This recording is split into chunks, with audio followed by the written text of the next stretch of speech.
Assalamualaikum warahmatullahi taala wabarakatuh. Halo Sobat Mawar, kembali lagi di segmen Mawar Podcast. Kali ini saya sudah bersama dengan Bu Salisatul Adawiyah SOS. Selamat pagi Bu. Pagi. Bagaimana kabarnya? Alhamdulillah baik. Sebelumnya Bu, sharing-sharing dulu dong tentang biodata atau pengalaman-pengalaman Ibu.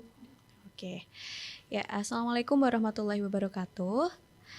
Waalaikumsalam warahmatullahi Untuk wabarakatuh. riwayat pendidikan saya dulu di TK Tunas Bangsa di desa sendiri, kemudian lanjut di SD Negeri 1 Pelawangan, itu juga di desa saya sendiri ya, desa Pelawangan.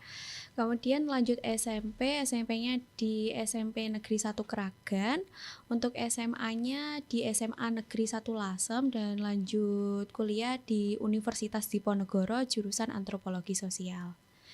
Nah, untuk pengalaman selama kuliah ya, saya pernah mengikuti program pertukaran mahasiswa merdeka dari Kemdikbud itu di Universitas Andalas di Padang, Sumatera Barat. Sebenarnya literasi itu apa sih Bu? Ya, literasi itu sebenarnya bukan hanya bisa baca ataupun menulis, tapi literasi ini adalah bagaimana kemampuan untuk memahami, kemudian menginterpretasi, kemudian berkreasi, berkomunikasi, dan juga berbagi informasi atau gagasan. Jadi bisa baca ataupun menulis itu masuk di dalamnya. Nah, secara singkatnya, literasi ini adalah kunci kita bisa mengetahui segala sesuatu hal gitu. Menurut Ibu, seberapa pentingnya sih literasi di kalangan para santri? Jadi kalau menurut saya literasi di kalangan santri itu penting ya. Jadi merujuk pada literasi baca dan tulis tadi ya. Setiap orang itu kan pasti harus diwajibkan untuk bisa membaca, terus juga bisa menulis ya. Nah, literasi baca tulis itu penting bagi santri karena mungkin dapat meningkatkan wawasan, kemudian juga meningkatkan kemampuan berpikir kritis ya dari apa yang sudah dibaca, kemudian juga meningkatkan kemampuan pemahaman apa yang sudah dibaca oleh para santri. Itu penting sekali kalau baca tulis. Kemudian ada literasi finansial. Nah, literasi finansial ini kan termasuk 6 dasar literasi tadi ya. Jadi literasi finansial ini tuh berkaitan tentang bagaimana cara mengatur tentang keuangan. Nah, santri sendiri itu kan hidupnya kan pisah dengan orang tuanya. Jadi pasti tiap bulan juga para santri kan dapat uang kiriman dari orang tuanya. Nah, dari situ kalau kita tidak belajar mengenai keuangan atau belajar mengenai literasi finansial, itu juga santri itu pasti akan menggunakan uangnya itu secara berlebihan. Bisa dikatakan seperti itu ya. Jadi misalnya saja 1 bulan dikasih orang tuanya sekian. Nah, orang kalau udah berpegangan uang itu kan pasti seneng ya. Udah dapat uang banyak nih, nanti pengennya beli ini beli itu. Nah, literasi finansial itu penting karena apa? Nanti santri itu bisa memanage keuangannya dengan baik. Ya walaupun nanti dapat kiriman dari orang tuanya segini, dia bisa membagi. Nanti untuk bagian segini untuk apa, untuk bagian ini untuk apa. Jadi dibagi. Apalagi kalau bisa menabung. Nah, itu kan biasanya nih santri-santri bisa menabung atau enggak nih. Jadi penting banget itu literasi finansial. Iya, penting sekali karena tadi nanti anak-anak kan mungkin ada ada niatan untuk menabung. Kan tadi menabung kan dari bagaimana cara dia bisa mengatur tentang keuangan. Ya penting sekali gitu. Jadi banyak sekali 6 dasar literasi itu yang sangat penting untuk para santri yang mungkin bisa diketahui oleh para santri juga. Jadi 6 dasar literasi itu ada literasi baca tulis ya. Kemudian ada literasi numerisasi ya. Numerik ya, itu berkaitan dengan angka atau simbol. Kemudian ada literasi sains, itu berkaitan tentang fenomena alam dan sosial ya yang ada di lingkungan sekitar. Terus juga ada literasi digital. Nah, literasi digital ini ya sekarang yang banyak sekali menarik perhatian para remaja atau pemuda ya, khususnya santri juga nih ya. Sekarang udah ada teknologi, bagaimana dia bisa tahu cara menggunakan alat-alat digital, teknologi, terus bagaimana cara mereka bisa menggunakan teknologi dengan bijak gitu kan. Terus ada lagi literasi finansial tadi ya, tentang keuangan ya. Kemudian ada literasi budaya atau kewarganegaraan. Nah, itu berkaitan tentang, kan Indonesia banyak sekali budaya ya. Nah, itu berkaitan pada diri kita sendiri yang sebagai warga Indonesia punya keragaman budaya, yang mana keragaman budaya ini sebagai identitas bangsa Indonesia ya, seperti itu sih. Bagaimana pandangan Ibu tentang siswa-siswi MA Al-Anwar tentang minatnya pada literasi? Kalau menurut saya sudah baik ya, sudah cukup baik untuk tingkat literasinya. Jadi kalau di pesantren itu kan memang identik dengan pembelajaran tentang agama. Jadi memang pembelajaran yang paling banyak dipelajari kan tentang agama. Tapi juga kalau di MA juga ada tuh pelajaran-pelajaran umum ya. Nah, kalau menurut saya itu sudah bagus sih, karena kita melihat dari minat bacanya si santri sendiri. Jadi santri ini tuh minatnya di bidang agama atau ilmu umum gitu kan ya. Kalau misalnya santri ya bacanya kitab-kitab. Nah, tapi banyak juga tuh Bu santri yang lebih suka baca novel-novel daripada baca kitab. Ya ada, tapi gini ya. Jadi memang kalau santri kan memang identik dengan membaca kitab gitu kan. Nah, ya tadi kita melihat kemampuan anak-anak itu kan berbeda, apalagi santri ya. Dia punya minat sendiri. Ada yang mungkin suka baca buku novel. Mungkin ada juga yang suka baca buku pembelajaran umum, ada juga yang suka pembelajaran dari kitab-kitab ya. Jadi ya menurut saya sudah untuk minat literasinya udah ada gitu, maksudnya sudah bagus gitu. Tapi memang kalau saya lihat, kalau di Al-Anwar ini sendiri itu memang lebih ke literasi agamanya atau di bidang keagamaannya yang sangat bagus sekali gitu. Karena ya memang setiap hari pembelajarannya tentang agama gitu. Tapi ya kalau bisa kan ada pembelajaran ilmu umum lain. Nah, itu mungkin bisa dipelajari lagi, atau mungkin harus seimbang antara ilmu agama ataupun ilmu umum. Jadi nggak ada yang jomplang, maksudnya agama aja tapi ilmunya enggak. Terus juga ada yang ilmunya umum naik tapi yang agama enggak. Jadi memang harus seimbang antara agama sama ilmu umum gitu. Kalau untuk tadi yang untuk novel ya, memang kalau selama pembelajaran ya, itu memang saya tanya, kalian suka nggak sih terkait buku pelajaran gitu kan. Tak tanya ya, mungkin untuk minat pembelajaran yang umum tadi memang kurang daripada yang agama. Nah, mereka itu lebih memang mereka itu suka membaca novel. Jadi mungkin novel-novel dari perpustakaan ya, kan banyak ya kayaknya koleksinya. Jadi kayak mereka tuh suka baca-baca novel, karena tadi kayak buku novel kan genrenya juga banyak. Nah, itu juga untuk santri pun ya pasti akan memilih-milih genre apa yang dia suka. Nah, itu juga udah bagus kalau dia sudah bisa baca-baca buku-buku novel gitu. Kan santri jelasnya lebih sering baca kitab Bu daripada buku. Apakah itu sudah mencukupi standar literasi? Menurut saya sudah mencakup standar literasi. Ya, karena tadi ada kitab kuning ya, misalnya kalau di pesantren ya. Kalau ya walaupun dia identik dengan kitab tadi ya, khususnya kitab kuning, itu sudah masuk standar literasi. Karena apa tadi?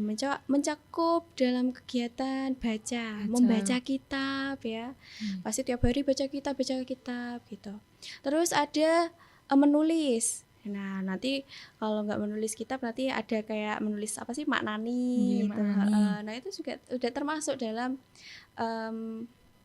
kegiatan literasi menurut saya ya. Jadi ya kita memang kalau di pesantren itu tidak lepas yang namanya dengan kitab kuning, karena memang kitab kuning ini udah jadi budaya atau tradisi di pesantren ya kan. Jadi budaya santri. Jadi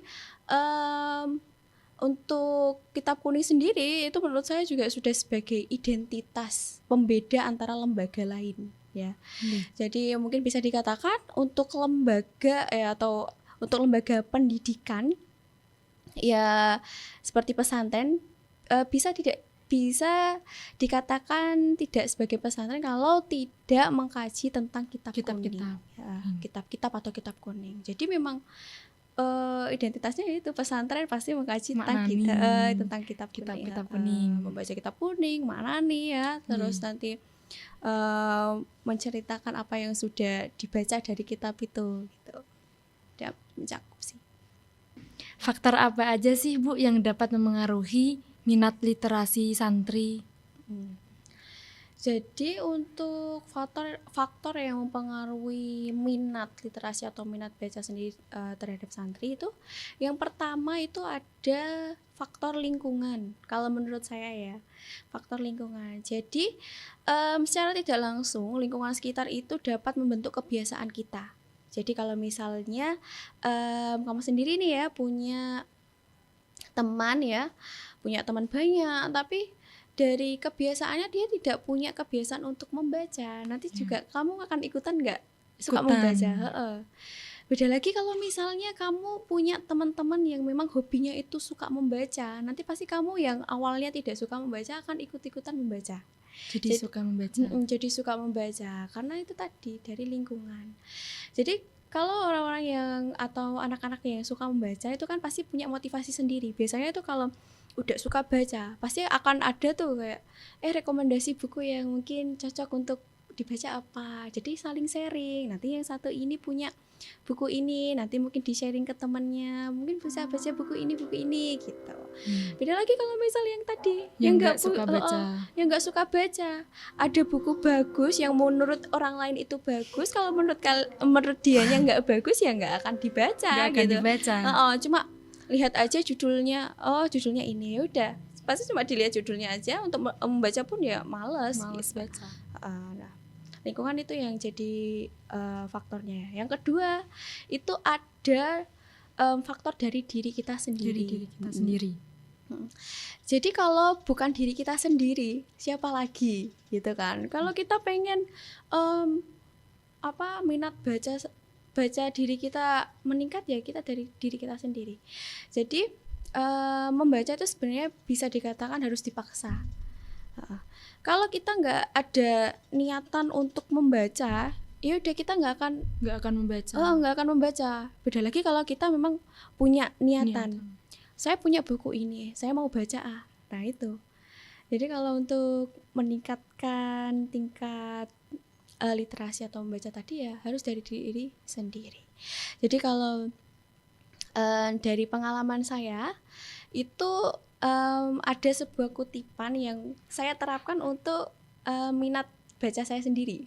Jadi kutipannya itu cuma perlu satu buku untuk jatuh cinta pada membaca, cari buku itu mari jatuh cinta. Nah itu yang awalnya saya tertarik atau mungkin minat baca saya itu meningkat dari kutipan itu. Dan itu saya buktikan sendiri. Saya mencoba, ya kan dulu saya memang awalnya tuh nggak suka amat untuk membaca ya. Kayak males juga ya, ini jujur aja. Apalagi kalau cuma tulisan aja. Iya, kalau cuma tulisan kayaknya males gitu ya. Tapi saya kan kepengen ada kemampuan membaca saya tuh meningkat gitu loh. Nggak hanya cuma bacaan buku pelajaran aja gitu, enggak, tapi pengen baca buku-buku lain. Nah ini ya dari kutipan itu saya terapkan dalam kehidupan saya. Saya mencoba beli satu buku yang menurut saya menarik perhatian saya dan saya baca buku itu. Nah dari awalnya sendiri pun kayak ini udah seru nih, kayaknya cocok nih untuk dibaca terus ya. Dari situ saya mulai menyukai membaca. Dan saya pun juga kalau membaca buku ya itu juga sering pilih-pilih gitu. Jadi nggak semuanya buku bergenre apapun saya baca. Saya milih-milih. Karena apa tadi? Kalau sudah klop atau sudah suka dengan satu buku atau genre buku itu pasti Nyari yang lain. akan enggak ya, maksudnya kayak akan bacanya ya baca itu terus gitu. Cuman ya saat ini ya saya mencoba untuk membaca buku-buku dengan genre yang lain gitu. Cuman Tertarik dengan buku yang lain. iya, tapi jujur saja sih Ibu emang kurang suka kalau baca buku novel ya, apalagi genrenya itu romance itu jujur saya kurang suka. Jadi lebih suka yang genrenya lain gitu. Terus apa namanya?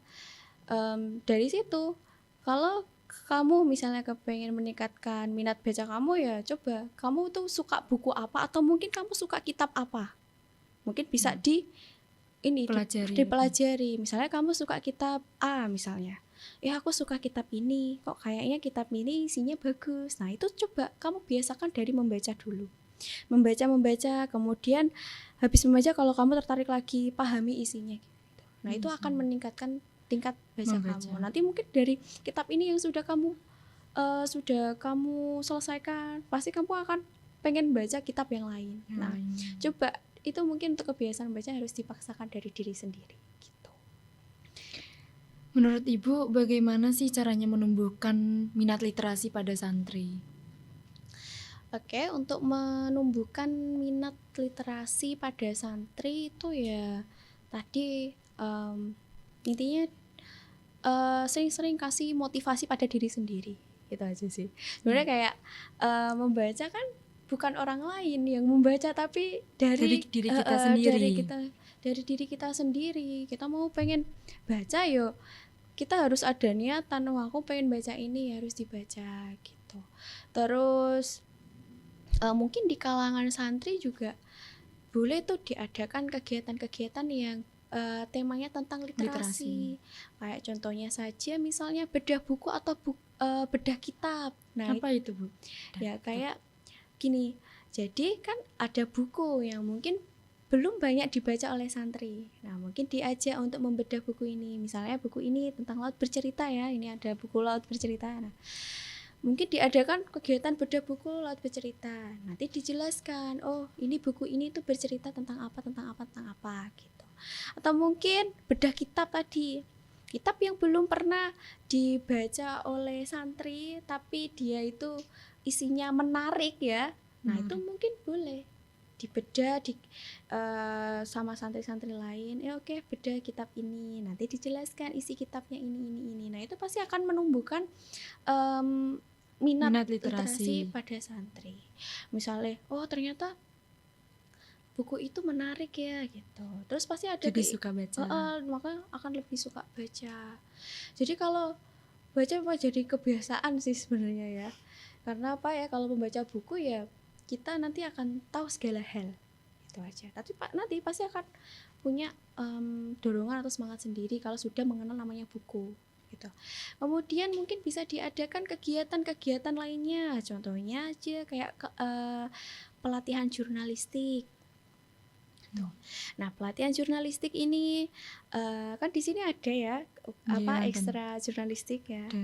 Nah, mungkin diadakan pelatihan jurnalistik yang sasarannya itu para santri. Karena apa? Menurut saya itu untuk anak-anak itu punya bakat tapi banyak sekali ya dipendam, nggak mau diperlihatkan.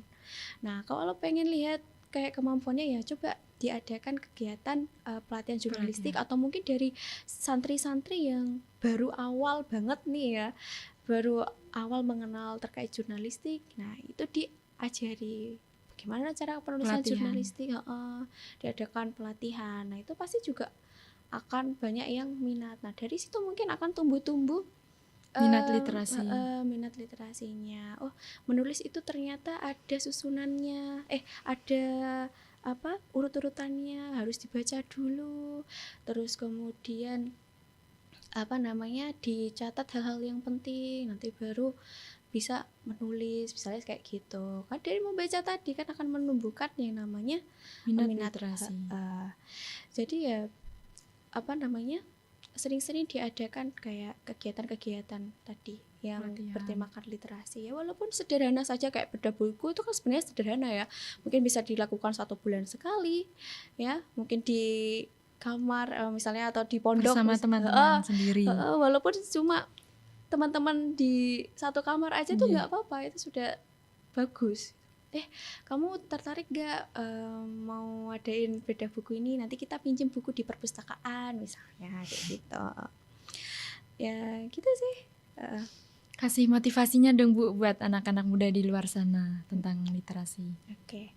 Kalau untuk motivasi ya intinya apa ya, kayak jadi intinya kalau pengen membaca diniatkan dari diri sendiri gitu. Jangan ikut-ikut orang lain. Kalau misalkan pengen membaca sesuatu, dibaca aja gitu. Buku yang ada dibaca aja. Harus dipaksakan dari diri sendiri dulu ya Bu. Harus dipaksakan dari diri sendiri.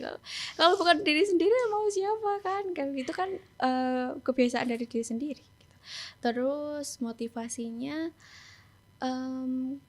kalau bisa nih ya, kalau pas pembelajaran kayak ilmu-ilmu umum mungkin bisa dibaca dulu materi-materinya. Jadi dibaca dulu, oh ini nanti yang mau dipelajari tentang apa, jadi kan udah tahu Ya, gitu. tinggal Jadi mengulas saja gitu. Jadi ya ininya ya tadi dari diri sendiri. dari diri sendiri. Mau baca apapun, pengen baca dibaca aja, harus dipaksa. Oh aku nggak punya buku, oh aku pengen baca buku, oke ke perpustakaan. Terus sering-sering juga ke perpustakaan deh. Nah itu bisa jadi dan dorong minat baca. Ke perpustakaan, lalu kan mungkin santri kan buku yang ada kan pasti ya kitab sendiri, kitab, terus ada buku pembelajaran. Nah itu tadi sering-sering ke perpustakaan nyari buku, terus buku yang menurut kalian menarik ya dibaca aja gitu. Dengar-dengar Bu Salis punya komunitas tentang literasi ya, boleh sharing-sharing dikit dong Bu? Oke. Untuk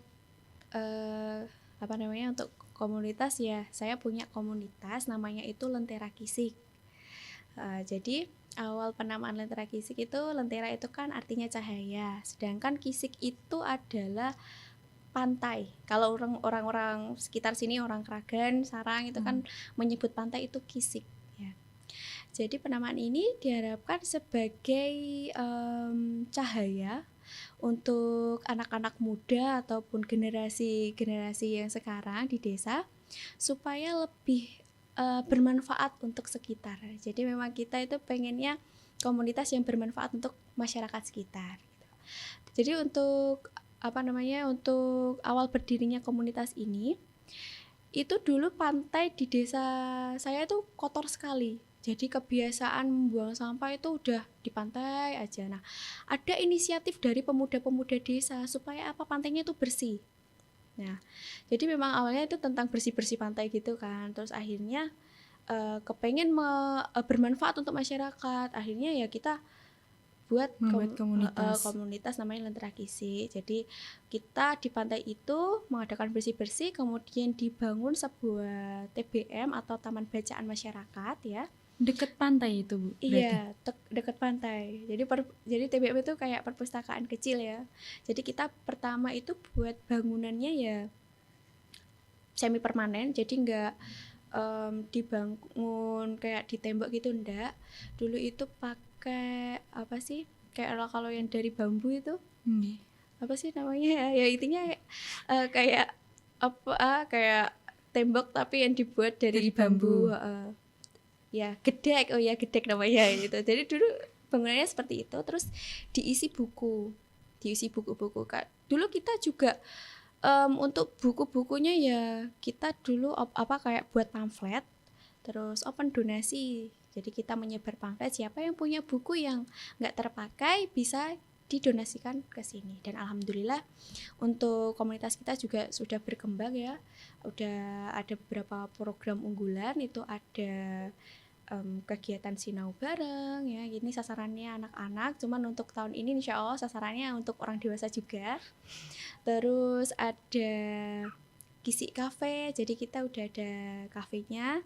Terus ada bank sampah. Nah bank sampah ini kita memang tujuannya pengen merubah mindset masyarakat itu bahwa sampah itu bernilai, bukan hanya sampah ini ya udah selesai dibuang gitu, tapi kita mengajarkan juga kepada masyarakat terkait pelestarian lingkungan dan kebersihan lingkungan. Jadi gitu. pantainya juga jadi bersih gitu. Iya, untuk sekarang alhamdulillah untuk pantai yang sekitar TBM itu udah bersih gitu.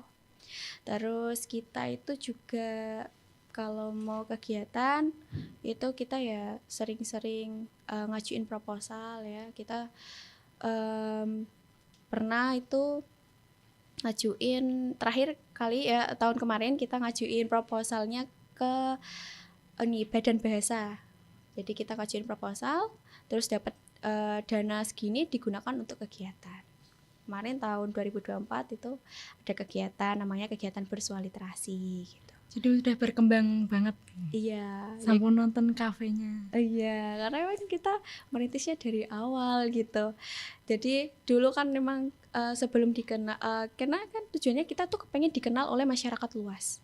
Nah akhirnya pertama kali itu ada namanya lomba ini cerita budaya desaku yang diselenggarakan oleh Kemdikbud. Nah itu baru awal sekali kita bangun namanya TBM, tapi ayo kita coba ikut kegiatan ini ya, syukur-syukur kita nanti dapat dana segini untuk perkembangan TBM. Kita coba. TBM ini kenapa Bu? TBM tadi itu Taman Bacaan Masyarakat, kayak perpustakaan kecil tadi. Terus kita ikut lomba dan alhamdulillah kita masuk dalam 30 video terbaik cerita budaya desaku. Nah dari situ komunitas kita banyak dikenal oleh masyarakat, Banyak berkembang. terus juga kita juga jadi binaan dari PLN Nusantara Power Rembang atau PLTU itu ya, kita jadi binaannya itu. Jadi kita memang disupport banyak sekali oleh Masyarakat. PLN dan PLN. masyarakat. Untuk saat ini Bu Salis sedang menjalani kesibukan apa aja nih Bu? Kalau untuk saat ini saya menjalani kesibukan mengajar di MA Al-Anwar. Kemudian kalau di rumah ya saya ini jadi pengurus di komunitas Lentera Kisik. Nah selain itu kalau libur sekolah, kalau saya itu juga bekerja sebagai tour leader. Tour leader nih kenapa Bu? Tour leader itu sebagai pemandu wisata gitu. Jadi saya ikut biro pariwisata. Jadi saya kalau misal libur ya, itu saya sering sekali Wisata. ambil job dari situ. Terima kasih untuk Bu Salisa yang sudah berkenan hadir dan telah memberi banyak pengetahuan untuk kita dan Sobat Mawar di luar sana. Buat kalian yang bingung mencari pendidikan yang berbasis agama, yuk daftar di MA Al-Anwar dengan cara membuka link yang tertera di bawah. Dan yang mau tanya-tanya bisa DM di Instagram MA Al-Anwar Sarang atau komen di bawah. Jangan lupa untuk selalu update video terbaru kita di MA Al-Anwar Sarang. Dan sampai jumpa. Wassalamualaikum warahmatullahi wabarakatuh.